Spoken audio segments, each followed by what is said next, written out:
Continuing from the point when Erma was advancing as a comic and art strip, her appearance was shown in a different light, becoming more open, going from this to this.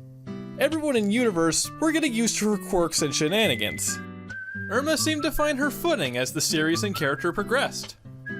This story fits under the same vein as the Pet, and I guess that Dodgeball arc, where it's just a standard Erma scenario stretched out. The entire plotline can be summarized in just a few sentences.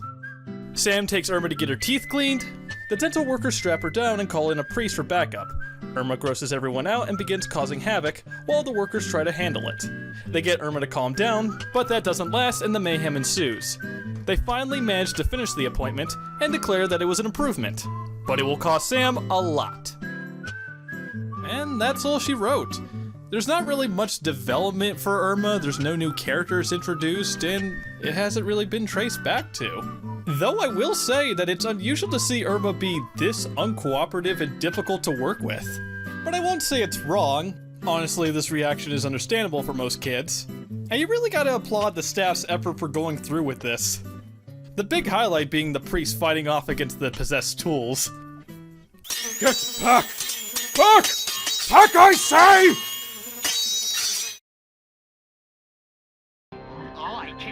For the Lord. The plethora of little moments aside from all of the vigorous highlights really make up this arc for me.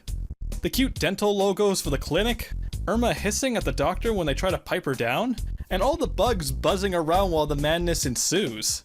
I didn't notice those until starting this review. It's the little bits that make the setting, and I think a lot of it just has to do with how much the art style conveys it. This story being no exception, it really knocks it out of the park in some panels. The vividest moment of having your mouth being worked on, especially with those plaque removers, it gets down the onerous feeling almost a little too well.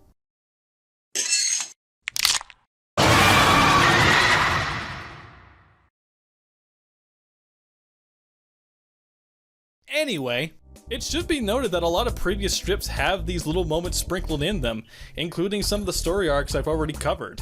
It's one of the series' many charms that many of us might have overlooked. By the way, you ever wonder how Erma's parents stay financially stable from their daughter's more destructive episodes? Well, that's because Sam has made it as a famous horror novelist. Heck, even I bought one of his books. Like many of the previous arcs where the first pages could have just worked as their own separate strip, this one continues along that path but doesn't go for anything big. And in a way, it's what makes it one of the more mainstream Erma comics. In a similar way to Mario World, or Mario Sunshine, or Gamera the Brave. It doesn't have every recurring element that you might think of when it comes to this comic, but it's another strong example of that quirky, childlike innocence with a spooky edge. I think this fits well as a defining comic for Erma, and a good introduction to it if you're trying to get people into the series. By the way, this page in particular has a Spirits Bloom ad. Just wanted to point that out. Before we end off, I just want to give a huge thank you to Matti Mali for doing the voice of the priest. Here's all of his social media. He is amazing. Go show him some support.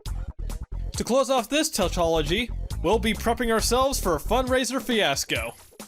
That'll do it for today's review, so feel free to leave, but I got a few other things I would like to say. Now, I already mentioned this in the Rats in the Wall video, but if you want to contact the Outcast people, just use the contact page on their website. It's the best, most efficient, easiest way to contact them, so if you have anything you want to talk to them about, like comic orders or whatever, like you had issues with that like I did, just go right there. It'll save you a lot of trouble. I'm also a part of a collab channel titled Planet X, where myself and four of my friends mainly do a lot of personality-related content, like discussions, podcasts, reactions, that kind of stuff. It's not being run by me, but if you want to see other stuff I'm up to, feel free to check that out. Be sure to like, comment, subscribe, ring the bell, check out my Twitter, you know, all the self-plug-in stuff, whatever. I'm Mr. Gabe Guy. Have a nice day.